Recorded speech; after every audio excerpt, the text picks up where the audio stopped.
आप देख रहे हैं आखिरी चीख शिवा के साथ। तो चलिए बढ़ते हैं आज की कहानी की ओर।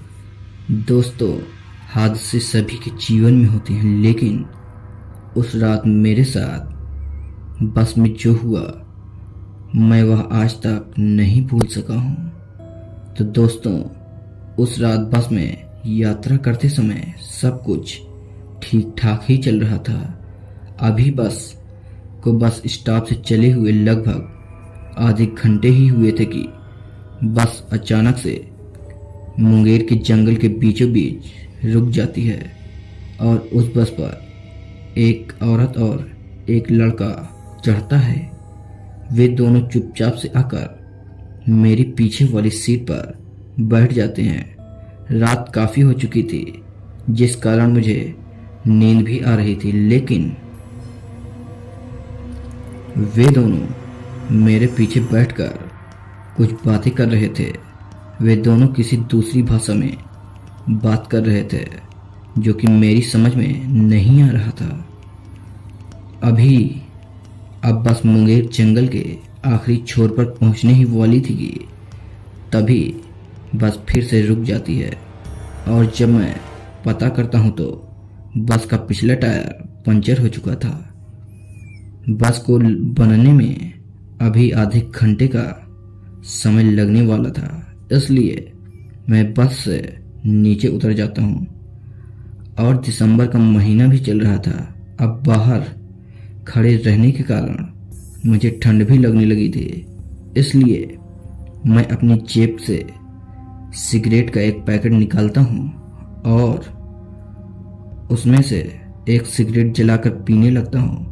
मैं सिगरेट को पीते पीते थोड़ी और दूर चला जाता हूँ और जब मैं वापस से आता हूँ तो वहाँ पर वह बस नहीं होती है। मैं बस को वहाँ पर नहीं पाकर गुस्से से आग बबूला हो जाता हूँ, क्योंकि उस बस में मेरा सारा सामान भी था। अब मैं उस हाईवे पर जंगल में पैदल ही आगे की ओर बढ़ने लगता हूँ। उस हाईवे पर बहुत सी गाड़ियां आ जा रही थी, लेकिन मेरी मदद कोई भी करने को तैयार नहीं था। मैं आगे की ओर बढ़ता हुआ चला जा रहा था कि तभी मुझे दूर सड़क किनारे कुछ लाइट जलती हुई दिखाई पड़ती है। मैं सोचता हूँ कि वह शायद कोई ढाबा होगा। मैं उसे देखकर अंदर ही अंदर बहुत खुश हो जाता हूँ कि चलो रात गुजारने को कोई जगह तो मिली। मैं उस लाइट को देखकर उसकी तरफ बढ़ने लगता हूँ, लेकिन मैं जैसे जैसे उस लाइट की तरफ बढ़ रहा था वह लाइट वैसे वैसे मुझसे दूर होती चली जा रही थी। लेकिन थोड़ी देर के बाद मैं उस लाइट के निकट जब पहुँचता हूँ तो मुझे दिखाई पड़ता है वह कोई ढाबा नहीं होता है, बल्कि वह किसी का घर होता है। जब मैं उस घर के दरवाजे को खटखटाता हूँ तो अंदर से दरवाजा खुलता है और एक आवाज़ आती है, अंदर आ जाओ। मैं जब अंदर जाता हूँ तो दरवाज़ा अपने आप बंद हो जाता है, लेकिन मैं इन सब बातों पर ध्यान नहीं देता। तभी मेरी नज़र उस औरत के चेहरे पर जाती है, तो वह औरत कोई और नहीं बल्कि मेरे पीछे वाली सीट पर जो औरत बैठी थी वही औरत होती है। मैं उस औरत से पूछता हूँ कि आपको डर नहीं लगता जो आप जंगल के बीचों बीच इस वीरान जगह पर रहती हो? वह औरत बोलती है कि यहाँ से 1 किलोमीटर दूर एक गांव है रतनगढ़, पहले मैं वहाँ पर रहती थी। वहाँ के लोगों ने मुझे गांव से बाहर निकाल दिया, क्योंकि उस गांव में अचानक से लोगों की मौत होने लगी थी और गांव वालों का कहना था कि मैं एक डायन हूँ और उन लोगों ने मुझे वहाँ से बाहर निकाल दिया। तभी से मैं यहाँ पर रहती हूँ। इतना कहकर वह औरत दूसरे कमरे में चली जाती है और एक काली गुड़िया को लेकर मेरे पास आती है और मुझसे बोलती है कि आप नीचे सो जाओ। इतना कहकर वह दोबारा से उस दूसरे कमरे में चली जाती है। मैं वहीं पर नीचे आराम करने लगता हूँ। अभी रात के लगभग 1 बज चुके थे कि तभी मेरी नींद खुलती है तो मुझे एहसास होता है कि किसी ने मेरे हाथों को किसी रस्सी से बांध दिया हो। लेकिन जब मैं अपने हाथों की ओर देखता हूँ तो वहाँ पर कुछ भी नहीं बंधा हुआ दिखाई पड़ता। तभी अंदर से दूसरे कमरे से वही लड़का आता है और वह मुझे देखकर हंसने लगता है। उसके हाथों में वही काली गुड़िया होती है।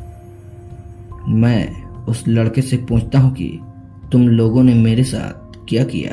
तभी वह लड़का अपने हाथों में जो गुड़िया लिया होता है उसका एक पाँव घुमा देता है।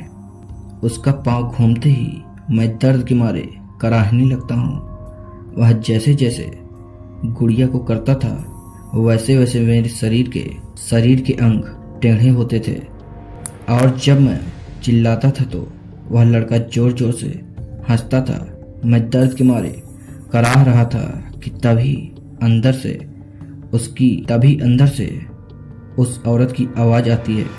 वह औरत उस लड़के को बुलाती है।